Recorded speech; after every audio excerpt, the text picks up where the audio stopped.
মানুষ কিভাবে এত নোংরা হইতে পারে। এই বাসায় আসার পর থেকে আমি একটার পর একটা কাজ করতে করতে একবারে ক্লান্ত হয়ে গেছি। রান্নাঘরটা এই কয়দিন রান্না করছি কি কষ্ট করে যা বলার বাহিরে।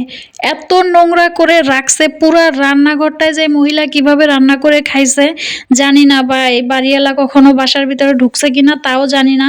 ওনার বাসার যে পরিমাণ নোংরা করে রাখছে আমি তো দেখি নাই রান্নাঘরটার এত চেক করে, তাইলে আমি বাসায় নিতাম না। এত পরিমাণ নোংরা করে রাখছে, দেখেন সাইডগুলা যে কি করে রাখছে। এরকম সিচুয়েশনে কে কে পড়ছেন অবশ্যই কমেন্ট করে জানাবেন।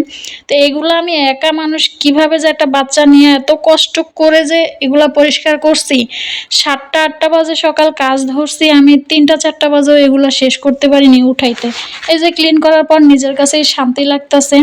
সকাল থেকে এগুলা করতে করতে আজকে অবস্থা শেষ। এই কয়টা দিন তাও ঘর গুছাইছি, কিন্তু বাচ্চার জন্য তো ঘরও এলোমেলো হয়ে যায়। এগুলা সব মিলাই ঝিলাই আজকে সারাদিন অনেক কাজ করছি। আর এই ভিডিওটা করে রাখলাম যে মানুষ কেমনে এত নোংরা হয়ে থাকতে পারে। আমি পারি না।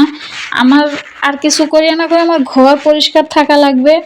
ওইটাই আমি যেখানে রান্না করি সারাদিন যেখানে কাটাই, আমার যেখানে শখের রান্নাঘর ওইটা আমি সব সময় পরিষ্কার রাখি। যেই বাসা থেকে আসছি পুরো ক্লিন করে রান্নাঘর পরিষ্কার করে এরপরে আসছি। এই যে এখন পুরো বাসা পরিষ্কার করছি, আমার নিজের কাছেই খুব ভালো লাগতেছে। কারণ এখানে আমি থাকবো, একটা পরিষ্কার একটা পরিষ্কার পরিচ্ছন্নতাই হচ্ছে ইমানের অঙ্গ। আমি এই কয়টা দিন এই রান্নাঘরে রান্না করছি, আমি মনে হয় যে ভাত খাইতে পারিনি, আমার এত খারাপ লাগছে। ঢুকলে একটা আলাদা স্মেল আসতেছিল।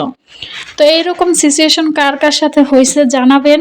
আমি অনেক ক্লান্ত এগুলা পরিষ্কার করতে করতে, কি বলবো। এই তো সম্পূর্ণ রুম আমার, এই তো সব গুছানোর পরে এই সন্ধ্যা হয়েছে। এরপর আমি কয়টা খাইছি, এখন একটু ভালো লাগতেছে। রুম ভিডিওটা একটু আগেই করে রাখছিলাম।